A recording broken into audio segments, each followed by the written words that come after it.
So I would first and foremost like to thank Corey for coming and helping out today.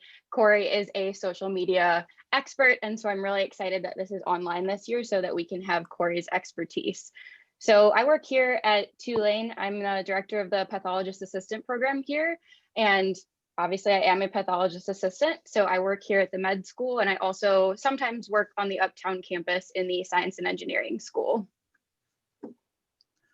Thank you, Sarah, for that very nice introduction. She's being very modest because she's also very much a social media expert, but I am happy that it's online because I can actually be here for this. So I'm also a board certified pathologist assistant. I'm at the University of Chicago Medical Center.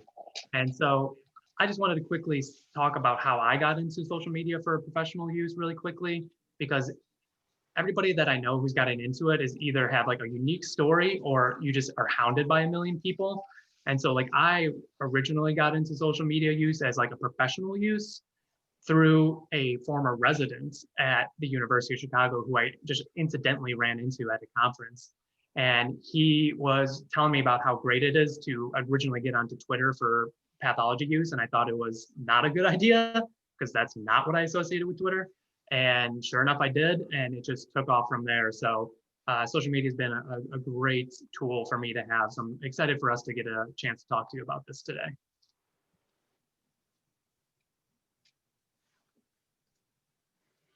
So overall today, we're going to hit a couple different topics. Now, Corey and I could honestly talk about social media all day, but we're going to try to keep it to big, broad topics. So why use social media? How can it help you with promotion and tenure? How can it help you connect with others? And then we're going to talk briefly about how you can protect yourself, because we have found that a lot of people are hesitant to get into social media because of privacy issues, not only for yourself, but for your students and your patients. And then we'll give a couple of tips on how you can get started. But instead of trying to teach you how to use social media today, we have actually compiled a list of resources for you. So we'll provide a link at the end of the talk so you can have our slides, references, everything that you need, and you can refer to that after the fact. So hopefully you can just kind of relax and listen, and we'll provide you with all of the notes afterwards. Yeah, so we're going to try and keep this. Sarah and I both our background is in pathology, so we're going to focus probably on more pathology related things, but what we want to make sure to get across is that this is for everyone. This isn't just for pathology. It's not just for medicine. This is for all the different specialties that are out there. You can be doing this about business. Again, you can do this about medicine. You can do this about meteorology. You can literally do it about anything. So we're going to reference to pathology things, but just know that this is a very generic topic that we're going to be talking about. So like Sarah talked about, we're first going to talk about why using social media. And one of the main things we're going to talk about is promotion and tenure. And one of the great benefits of using social media is that you can reach a wider audience. This seems self-explanatory, but it's something that needs to be touched on.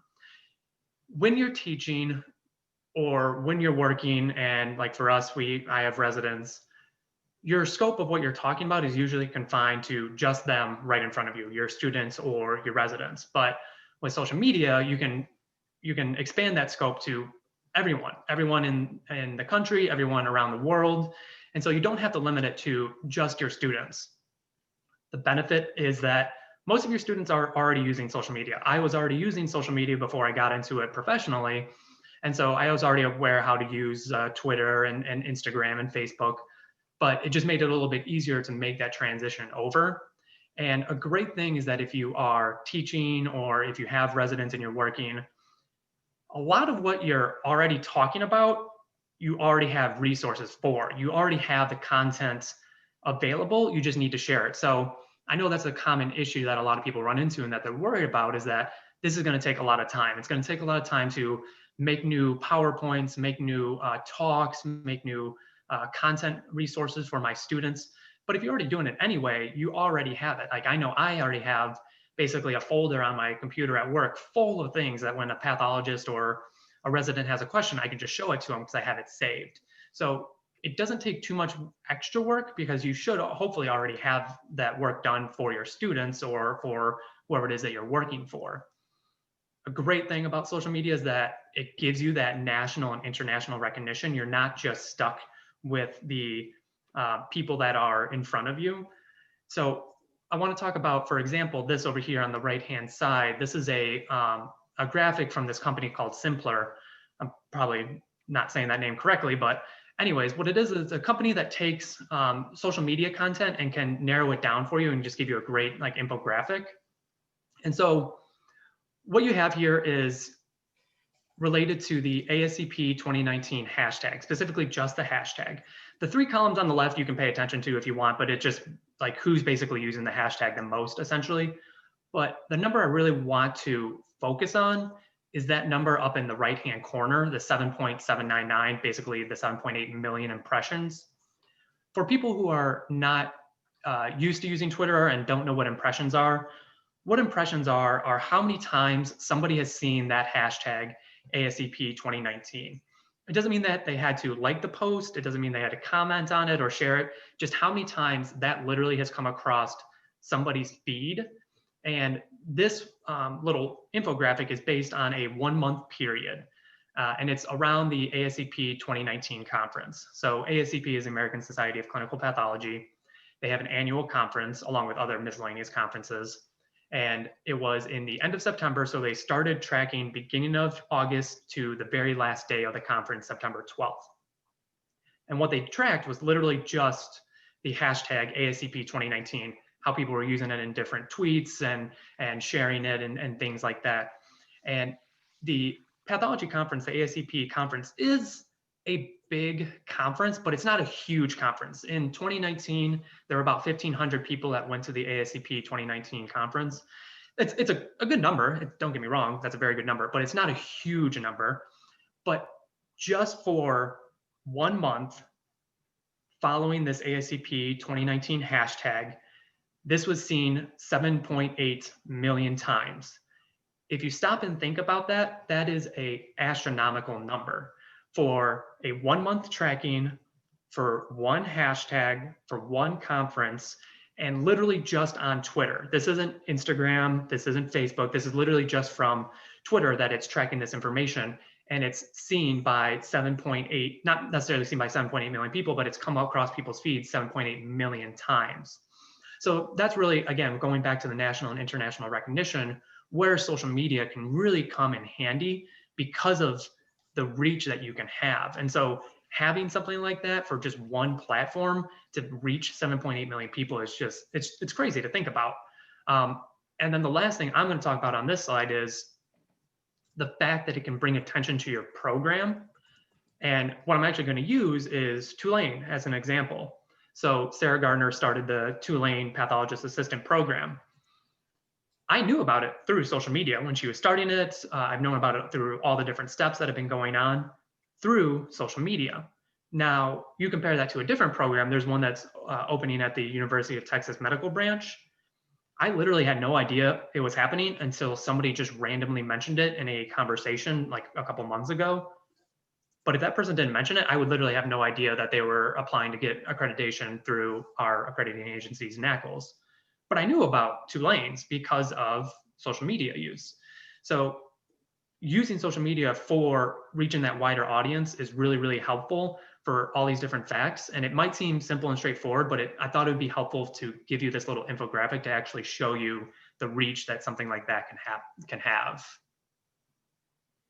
Yeah, and just to build on that, I know that one of the important components of promotion and tenure is documenting your national and international recognition. So as Corey was saying, you can actually use social media to promote your work and your programs. And there are ways to document that you can actually put in your promotion packet. And so you'll see in our handout that we'll provide at the end, there is a couple different guides and resources that tell you how to actually include that in your promotion packet, which has been very successful for some people. And then lastly, to bring the attention to the program, as Corey said, that we do have social media for some of our programs here. And I know other programs have really struggled trying to attract applicants because you have to think of how these applicants are functioning. So most students nowadays are gravitating towards social media and maybe not as much towards email. And so even if you're paying, like AAMC or other companies to send out emails to their listservs, students may just be ignoring the emails. And so by using social media, you can actually bring attention to your program that will help you and your program succeed, but also maybe even bring in more attractive applicants. Another thing that can be really helpful. Oh, sorry, go ahead, Corey. I was just going to say, one last thing is like, is the fact that social media really is becoming like the way of the future. So it's good to be on like the social media train, because I don't see it going away anytime soon. And it seems to be the way that a lot of people are moving forward professionally. Sorry, I didn't mean to cut you off there. Another thing that you can use regarding promotion and tenure is the connection with students and acting as a mentor. So one of the things that we need to document is the success of our students and people that we serve as mentors for. So it's hard, especially now with COVID, to actually create these relationships with students outside of class, especially if you happen to work on multiple different campuses, or let's say you have a full-time job and you're an adjunct somewhere. If you're not around all of the time, it can be really hard to form these relationships with these students. But if you're present on social media, it fosters this relationship with these students outside of class. And one of the things that I've noticed is it can help them feel more comfortable with you. Like I've noticed that in my own experience, but also I've been doing a lot of research lately and reading a lot of different studies regarding teaching and social media use. And there's a lot of different studies that have shown that students feel more comfortable. They feel like the professor is a person outside of class. And not only that, but if you can showcase your work and your interests as an instructor outside of class, then students know what you do. Because if you're just teaching a class, you may not be able to talk about the different projects you have going on in your research lab, or the different things that you do at the hospital, or the educational research that you're doing. And so students may be really interested in learning from you outside of class, or volunteering in your lab, working in your lab, things like that. But if they don't know what you're doing, they don't know to ask. And so it's bringing awareness to the available opportunities for them. And you'll find that once you start showing them, look, this is me interacting on social media outside of class. I'm just going to turn this down. So yeah. No, okay. Yeah. So yesterday night. Okay. You can act like a person on social media, and so they'll see you in a setting outside of class. It makes them comfortable. It also lets them know what they should be talking to you about. So once they learn about what you're doing, they can ask you if they can work in your lab, find out more about what you're doing. And then once you actually foster these relationships with them, you can communicate with them on social media. And I try to relate things on social media to what we're actually talking about in class. So I'll just post something and say, hey, if you're in my histology class, like this relates to what we're talking about in class. And then it's making social media more educational for the students, because if they follow accounts like that, they're scrolling through their feed and they'll see things that relate to class. So it's almost like teaching them outside of class as well, and bringing their attention back to learning and teaching in a social environment. So it's helping with those relationships. And once you actually form those relationships, you have these successful projects, you can then use that in your promotion packet. And not only that, but as far as being a mentor, it's really important to set an example for these students. And as we were saying, the social media is the way of the future. The students are going to be on social media and posting on social media either way. So if you can serve as a mentor and a role model and show them how to post in an appropriate and professional and educational manner, then that is serving them in a way that you can't really serve them in class. And then lastly, you can actually use social media in class and outside of class as assignments. So you can have students create content and post it, whether it's in a private group or a public page. And then the students can see this as a way to showcase their work. Because let's say you ask them to come up with a presentation and they give the presentation in class. Well, they've worked really hard on this presentation and they've presented it to their class, which is wonderful, but it ends there. As opposed to if you could record it or ask them to create, some sort of post or content that you could release on social media, that now becomes a living actual document or presentation that people can see. And so it's not only creating a wider audience for you and your class, but it's actually giving the students a way to showcase their work. And I've found personally that the students really enjoy that. And I've read a couple different studies that found that the students really enjoy that as well. And so not only can you now put that on your promotion and tenure packet, but students can actually list that in applications to, let's say, graduate school, medical school. They can put things on their CV, certain things. And so it can be really helpful for actual assignments as well. And then you can use that for research, because you can just give them a simple survey. Corey came up with a simple 5-question survey that takes just a couple minutes, and you can start to see how that is successful or not successful, and then use that to your advantage later on. Yeah, the survey I literally came up with maybe in 5 minutes. And so that's one thing I want to make sure that we really hit home on, is this isn't something that's going to add hours and days of extra work. You could add hours and extra days of work onto your workload already using this. But the survey was created in 5 minutes, and it was just very simple of like, how much you use social media now, how much you use social media for whatever field you're going to be using it in. And then you can give them this survey, and then you can give them that survey at the end of the semester as well, and see how their answers change and see whether social media is useful. Because kind of something that like Sarah was talking about there is, I had no idea in undergrad what my professors were doing outside of class. I knew they were my professors. I knew they were experts in whatever class it was that I was taking, but whatever research they were involved in, whatever interests they had no idea. So I kind of wish I really like had more of this back when I was in undergrad, so I could have known what it is that they're working about. But it is a great way, like she talked about, to kind of show your students what it is that you're working on. So then on this next slide, continuing on the topic of promotion and tenure, we want to talk specifically also about the networking and collaboration you can have outside your institution. So it's great for your students because you can give them access to this information and give it to them in a way that is accessible through social media. But it is a great way to network and collaborate outside of your own university. Like Sarah was talking about, part of like your tenure is you want to try and show that you have national and international recognition. And there's no better way than social media, where you can reach out to people across the US and across the world who are experts in your own field of practice. I would have never had access to some of the people that I have access now if it wasn't through social media. And then in turn, by you getting more successful and being more available through social media, it opens the doors for you for more research that you can do.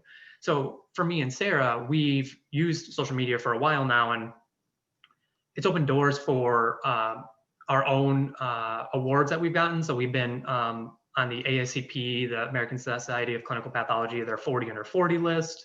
The Pathologist magazine has their own nomination list called the Power List that we've been on. It opens up talks like this for us. So it really opens up an opportunity. I know about pathologists who through social media have been able to give talks in Egypt and India and all over the world. So it really allows you to expand your own reach, but then also to work on those projects with the experts from all over the world. It's not just people within your own department, but people that are everywhere. And then moving forward, because COVID came in and just turned everything upside down on its head, most likely once this COVID vaccine gets distributed, if it works as well as we want it to, who knows how long it'll take. But once we can get back to a point where we can have in-person conferences again, most likely it's going to be a hybrid conference in the future, where there's going to be in person and there's going to be virtual. And one of the great things of conferences is it gives you that ability to network, to go and see people you haven't seen in a long time, or meet new people and foster those developments. But in the future, more and more people might be leaning towards a virtual conference, so you won't get that in-person networking. And so having social media is going to help you with that, because you can get that networking online. You don't actually have to be there and be face-to-face with a person. And talking about conferences too, one of the last things I wanted to mention is, it's great if you work somewhere where your employee will fund for you to go to conference, but some places don't. And it's very expensive. Even though it is a great source for networking, going to a conference, if you have to pay for your conference registration, that's what, like $750, $1,000, flights, room and board, food. Next thing you know, it's thousands and thousands of dollars. And if your employer is not paying for it, then it's on you for some networking abilities that may or may not pan out that you could have just done through social media to begin with. So social media really helps open the door for those networking and collaborations, not just domestically, but internationally as well. That's absolutely true. You can meet so many different people on social media. The amount of pathologists and pathologist assistants I've been able to meet at other institutions just through Twitter and Instagram, it's something that wouldn't happen in person. Even if we go back to normal conferences, there's so many people there. It can take 20 minutes to talk to somebody new. You're not going to meet everybody there. So as Corey was saying, it's opening all of these doors for all of these opportunities and collaboration.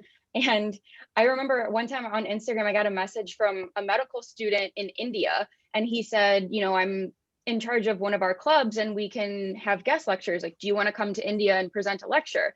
And I was like, absolutely. And that never, ever, ever would have happened if I didn't have a social media account, because I'm just one person at one institution that no one would know existed. It's not that I'm super great at one certain thing, because it's just that I had a social media account and they saw it and they liked some of my posts and they said, hey, do you want to come here? So just by sharing some of your interests and a little bit of your expertise, people will recognize that, and so many doors can open up. And then one thing I just want to mention on too, this isn't related to what we were just talking about, but I see somebody's been asking some questions in the chats. By all means, ask some questions. So Patty asked a question about setting up a professional social media account, and we are going to talk about that later. So if you have questions, by all means, put them in there. We're going to try to get to them at the end or during the slide that we're going to talk about it. We'll hopefully talk about it. So thank you to Patty for putting in that question. But if you have questions, by all means, just put them in the chat box and we'll hopefully get to them.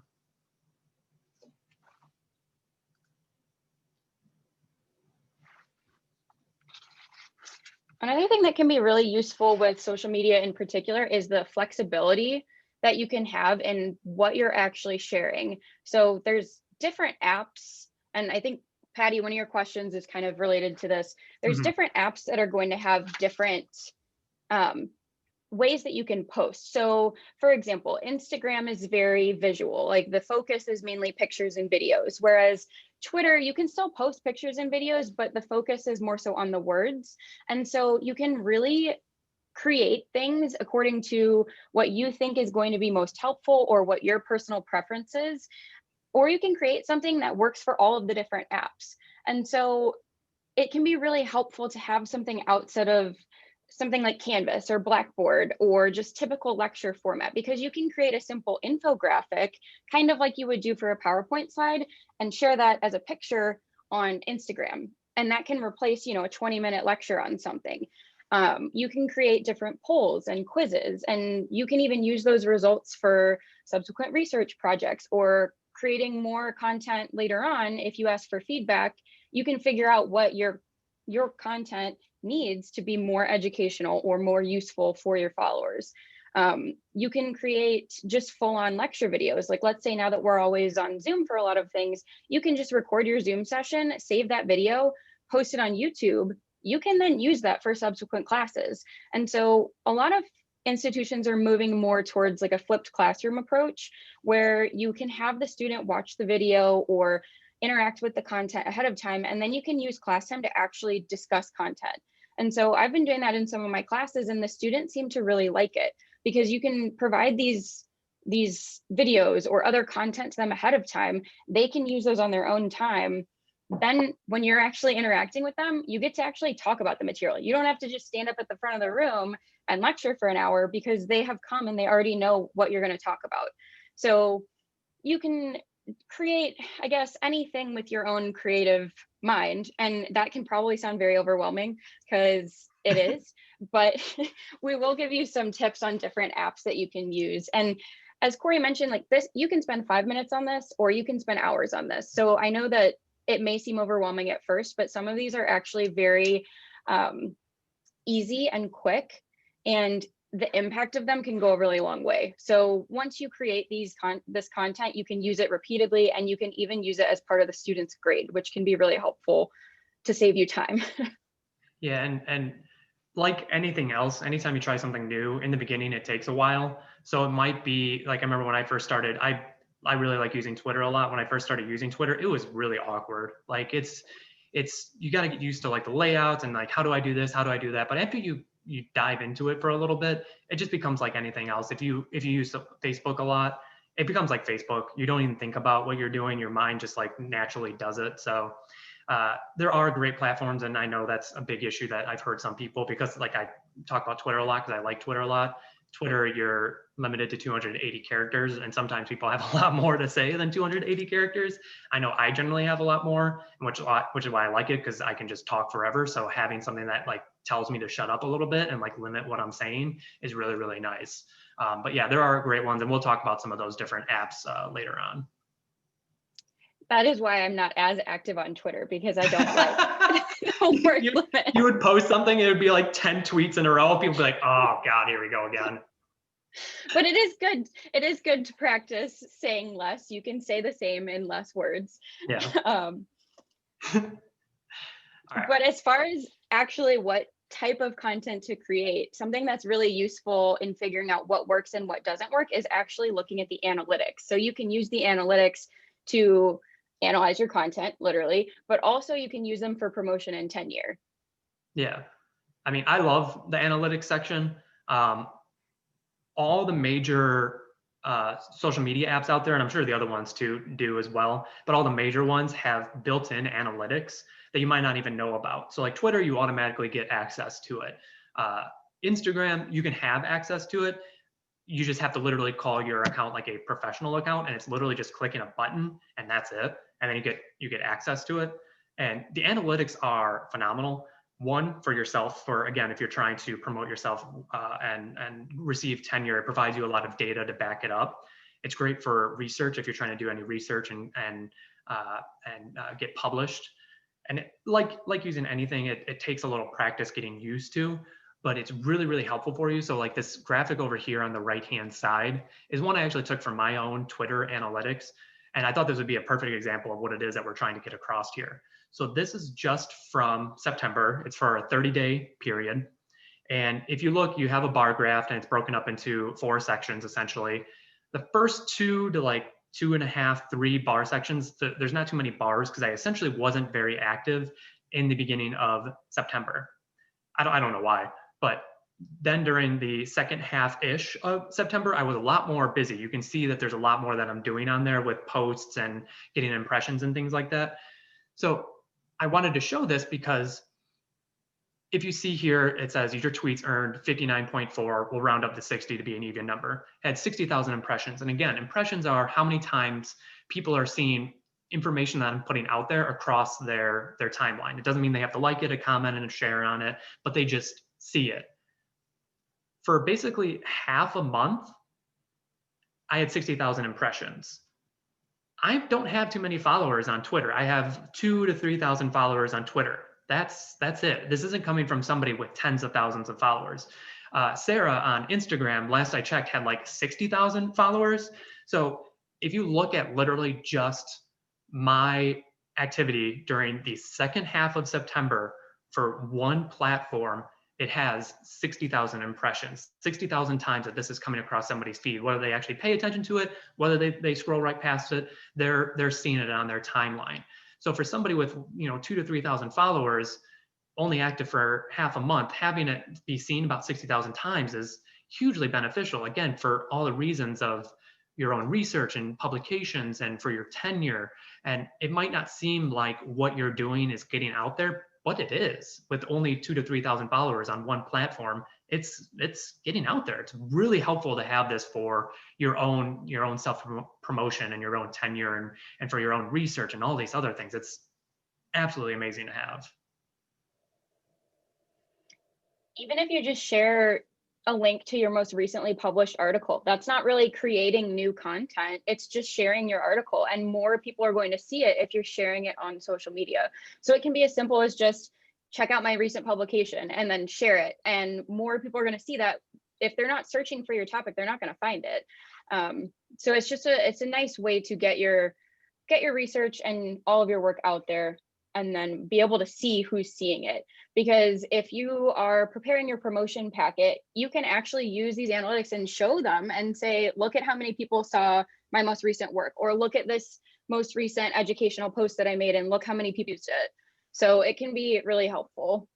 And for like me on Twitter, as like context for everybody, I generally, apparently during the first half of September, I really didn't, but I generally post one thing once a week and that's it. I have this thing called the gross photo of the week that I post on a Wednesday generally. That's it. Other than that, I'm just going on and liking other people's things and sharing some, like retweeting some other things, but I'm not very active on it. So you don't have to put a lot of time and effort into what you're doing on social media to make a big effort. The more time and effort you put into it, the greater the impact, but you don't have to kill yourself for it either. So I just want to make sure, again, to recognize that we all have a lot going on. This doesn't mean you have to devote an extra couple hours a day to this. Absolutely. Especially you, Sarah. Another thing that's really helpful for promotion and tenure, but also just connecting with people, is what we were just alluding to, is how quickly information can be disseminated on social media. So if you publish a paper and people are trying to find that over time, of course your numbers are going to go up over time. But if you're actually just sharing it on a social media platform, that hits thousands of people immediately.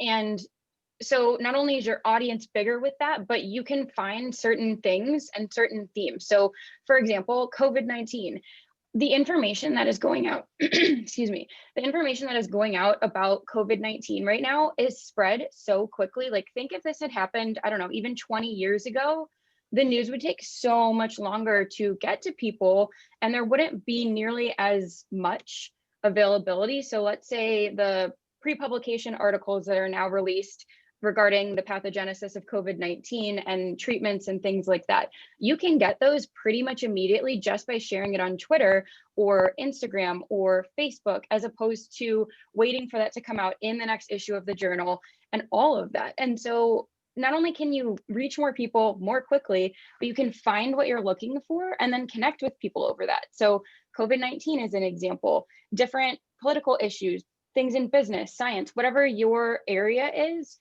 you can find that by using things like hashtags or just searching through for certain types of posts. And so it's really helpful, especially in times like this where we don't have as many resources as we normally do, and we need information and we need connection with people.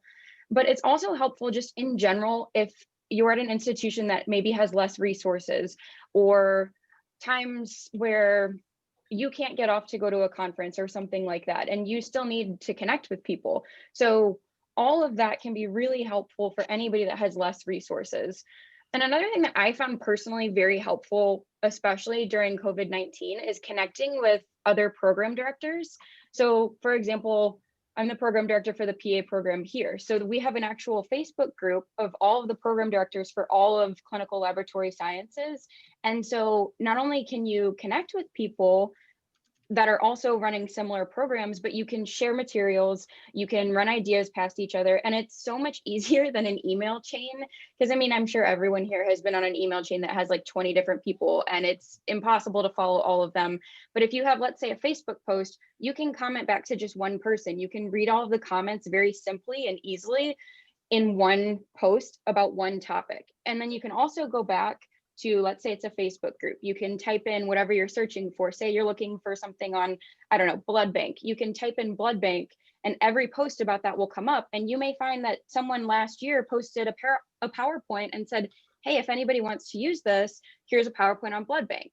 And so it's a way to connect with people, but also to share these resources under this common theme. And so you can find a lot of really, really helpful resources through these different groups. Yeah, and I think something also to mention here is, so like talking about COVID-19, when COVID-19 first started happening, there was a bunch of stuff all over social media.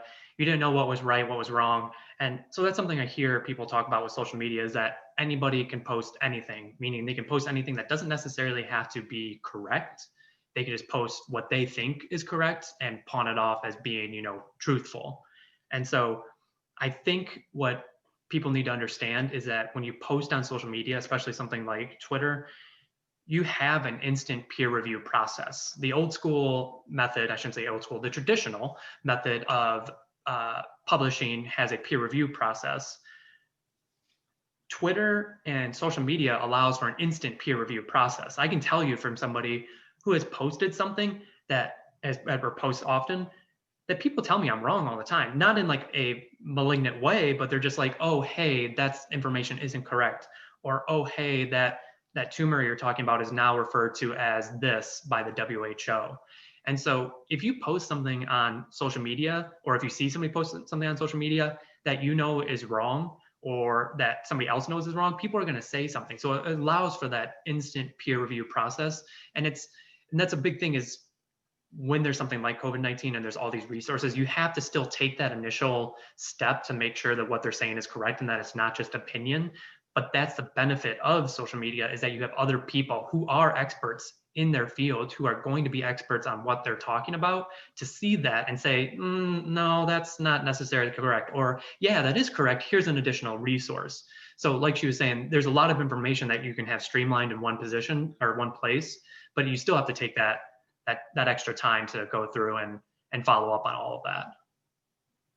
And I think anybody in education knows that none of us know everything, and we're all still constantly learning. Like I constantly learn from my students and from social media. And so there is kind of a learning curve when you start posting. People, like Corey said, people are going to say, oh, this is the updated version, this is incorrect, things like that. And so you have to also have an open-minded attitude when you're doing this. And it's just like if you submitted an article for peer review, there's going to be feedback. That's the whole point. And so don't get offended. It's okay to be wrong. And it's actually good if you think about it, because that means you're learning and you can adjust as needed. So I actually really like when people comment on my things and they say, you know, this is how it should be phrased or things like that, because then you can adapt and you learn a lot, especially if you're at an institution where there may not be that many people that specialize in what you specialize in. So for example, at Tulane, there's really not that many people that teach anatomy, but if I post about anatomy on Twitter or Instagram, I'm immediately connected with tons of people that specialize in that. So I get that feedback that I can't necessarily get at just one institution.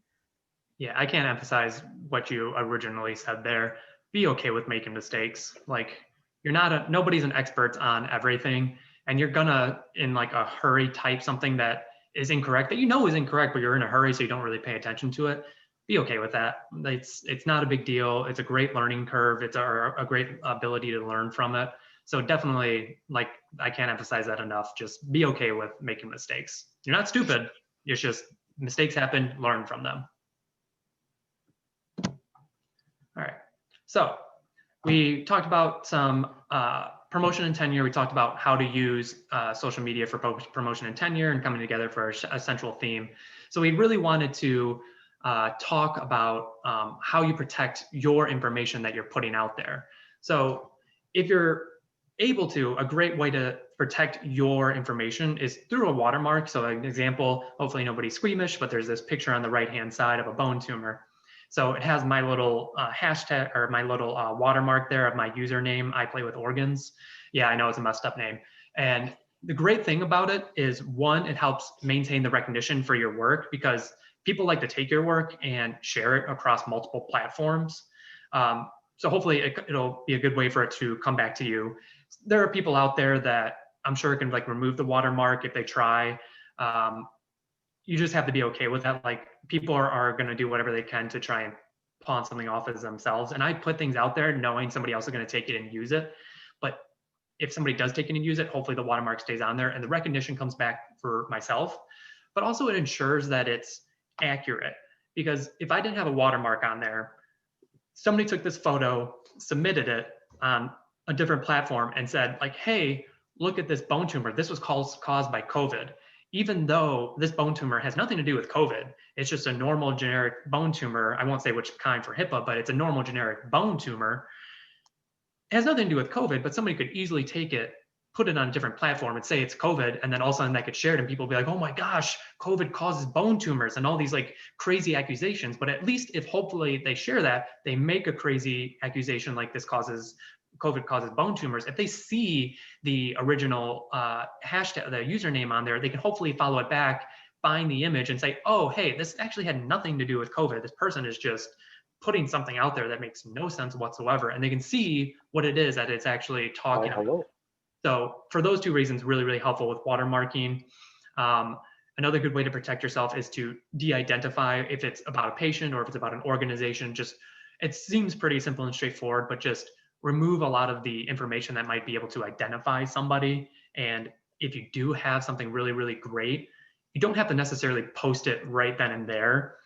So like for me, I'm extreme. Don't get me wrong. I'm very extreme. I don't post any image that's within the past year that I've taken within the past year. Really, really extreme. You don't have to do that, but that's because I want to try and protect the patient's information. So putting some watermarks on there, de-identifying it, understanding copyright. Copyright is crazy. If you read the copyright law of 1976, it is very long. I have read it and it is not fun. It took me weeks to read it. But essentially the general answer to copyright is if you create it, it's yours. There are some exceptions to that, like what's that, the work for right or right to work, I can't remember what it's called. But anyways, essentially if you create it, it's yours, so you can use it in whatever way you want to. You can share it however you want to. And then if you are really worried about privacy, a lot of the social media apps have privacy settings on there where you can choose who sees what, how much they can do with it, if they can share it, like it, comment on it. And we'll talk about in the next slide about personal versus professional accounts, but that's another way of protecting yourself. But these are just some very basic information here on if you're putting something out there, how do you protect yourself through watermarking, de-identifying it, taking your time to share it, understanding the copyright, and then just look at what the privacy settings are on the different social media apps. They all have them. And we could honestly talk for an hour at least just about how to protect yourself, protect your students, protect your patients. So instead, what we did was we combined a lot of resources, and we'll again provide that at the end. And so it's actually, it has a whole area where you can look and it'll tell you how to de-identify things according to HIPAA and things like that. So there are a lot of references to do that, because that might sound a little bit overwhelming at first. But I think it's also important to note, as Corey was saying, copyright, you have to be careful of using things that are already copyrighted, but also if you are creating something that is copyrighted material, and there are ways to use social media posts as, you know, quote unquote publications, again, for promotion and tenure. So you have to be careful of other people's copyright, but you also get to copyright everything that you create and share. Yeah, and just one last thing before, I think this next one's our last slide, but one last thing is, so for example, in pathology, up till 2020, so like I helped write a paper earlier this year on social media use for pathologist assistants. And at the time that was published, which was like early 2020, there have been no cases, and this is something people are worried about if they're going to get sued or not. Pathology is really big on social media. As of 2020, there's not a single case of anybody ever being, that I'm aware of anybody being sued, either a pathologist, pathologist assistant, a technician. Nobody I'm aware of has been sued for what they've posted on social media, because again, it seems like common sense, but if you take these steps, you can protect yourself and you can de-identify a specimen. If you remove all of the identifiers and you have if you're sure that your image can't be identified by a patient, then that picture is considered de-identified, and so you can share it. So I just wanted to quickly put that out there, and you can read the studies, but as of early 2020, there's never been a case of anybody being sued or anything for anything that they've posted on social media as far as pathology is concerned.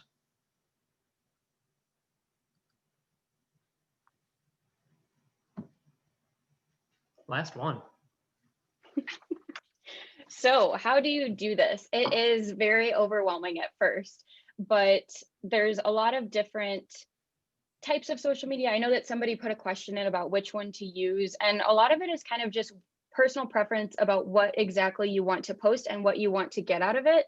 And then there's a lot of different apps that can help you with content creation. So in the handout, we linked to, I think, 2 different pages that have a whole different article about how each platform can be used for different things. Like there's one link that goes into all of the different apps that we've listed on here and talks about which platform is good for which types of things. So for example, YouTube would be good for like longer kind of maybe lecture style videos, whereas Instagram would be shorter videos and photos, whereas Twitter is probably more words, less photos, and sharing articles, things like that. So there is a couple different resources that we provided for you. And then as far as the apps, I would like to highlight, since a lot of the attendees are from Tulane, that we do get all of the Adobe apps for free as Tulane faculty and staff. So definitely those are very helpful, and definitely check those out. And there's a ton of different tutorials and resources that the university does provide for us, and they're always willing to help us work them. And then Corey, I'll let you talk about the professional versus personal accounts. Yeah, and then I just want to mention Javier just posted something about how their PEDS residents do a meeting where they use social media to promote advocacy for patients. I love that. That's something that some pathologists have been doing, where they've created pages for like rare tumors. Like one of our pathologists, Dr. Gardner, he's really big on social media. He created a Facebook group for patients with DFSP. And it's great because there's not many resources out there about dermatofibrosarcoma protuberans. I always have to think before I say that word, about DFSP. So it was a great resource for them, for patients to come together into one place and be able to offer that. So I'm glad to hear that your PEDS residents are doing that, because it really is like the way forward, not just for us to educate ourselves, but us to educate our patients and just the general public. So just very quickly, lastly, on the professional versus personal accounts, I personally am a big fan of separating into a professional and a personal account. With Twitter, it's really, really easy to do it. You just hit one little button. I know Patty was asking about this earlier, like, should you set up a professional social media account? I would, because with like Twitter, it's easy. It's like a little button you hit and you can just jump back and forth between the two. I like to keep my personal life separate from my professional life. If somebody follows me on my personal like Instagram or Facebook, I don't really care. Like, it's mostly just pictures of either food, drinks, or my kid and wife. So like, it's just normal every day. There's nothing like substantial happening with it, but it's still, I like to keep it a little private. So I would definitely say set up a professional account and focus on professional related material. So like my Twitter, that's a professional account. It's only on pathology/medicine related things. Like, I don't even bring up politics in mine, but I just keep it very, very professional. And all social media, all the major social media platforms out there have the ability for you to set up a professional and a personal account and keep them separate, where you can just jump back and forth between the two. But that if you share one on one of the accounts, like the professional account, it's not going to get shared on the personal account. So definitely would highly, highly suggest that people set those up.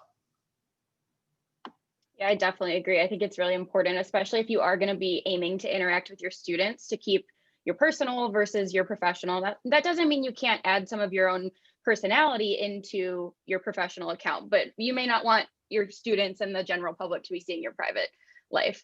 And I know on Facebook, you can actually create a page, like a professional page, instead of a profile. So that's another option as well. Yeah. All right. So go ahead. Does anybody else have any questions? Did we hit everything in the chat? Yeah, I was quickly going through it. I think we pretty much have talked on everybody's things on here. Oh, a new message. That was me. Oh, that was you. Sorry. That's the link to, it's a box folder that has a copy of our slides and the handout and the resources. So you guys can go through that, and you can reach out to either of us if you have questions about anything. Ooh, I like the idea about having the hashtag of the session. Yeah, that was a really good idea. And then our social media things are down there. So if you want to follow us, by any means, but I know Sarah and I are both the same way. Like, if you have questions, by all means, email us. I check my email all the time. I know Sarah probably does the same thing. So by all means, if you have any questions, just reach out to us. And we should have thought about the hashtag thing. I didn't think about that, but that would be a great idea. Next time. Ooh, I do see somebody asked about academia.com and ResearchGate.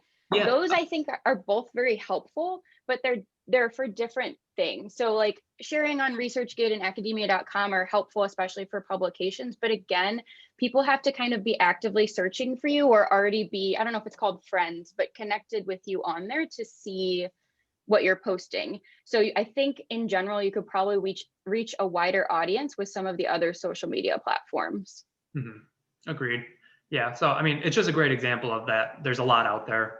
And there's some that I'm sure like we don't even know about that people are using for social media. And there'll be a new one that comes comes up in the next, 2 or 3 years that we aren't even planning right now. So it's always evolving, it's always changing. And that's a fun thing, is it gives you like TikTok. TikTok's a perfect example. Like nobody saw that coming. That just came out of nowhere. So you never know what's going to come up. So it's fun. It's definitely fun.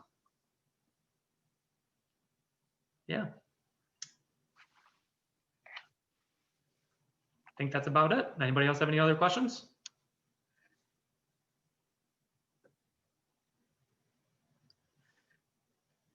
GroupMe. I haven't used GroupMe before. Me either. Is that like a social media? Yeah, it must be like a social media. I'm gonna have to look into that. I haven't used that before. I think it's like a group chat, because I know our students have like a class GroupMe where they talk to each other, kind of like a mini Facebook group almost. Oh, okay. All right. I'm gonna have to look into that. Yeah, I haven't heard of GroupMe before. Actually, I'm gonna take a picture of that. Oh, I should have taken a picture of this to post on social media. I failed there. I'm gonna do that right now. Smile.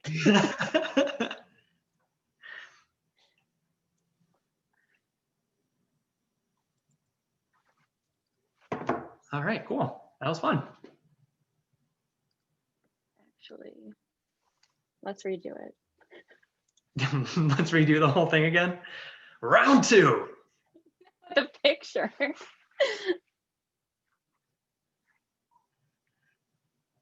Oh yeah, Slack. I do use Slack I'm involved with the ASCP, the American Society of Clinical Pathology, and we use Slack to communicate to one another. So that's also a really helpful one as well.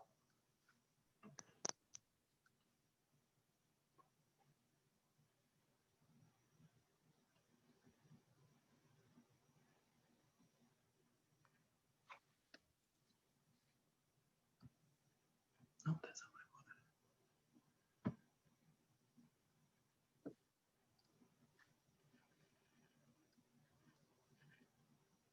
All right. I think that's all the questions then. Yep, I think we're good. All right. All right. Thanks, Thanks, Corey. That was fun. Yeah, that was fun. I knew it was gonna be a good time. And we kept pretty much on time, like time-wise. So I'm really impressed. High five on that one.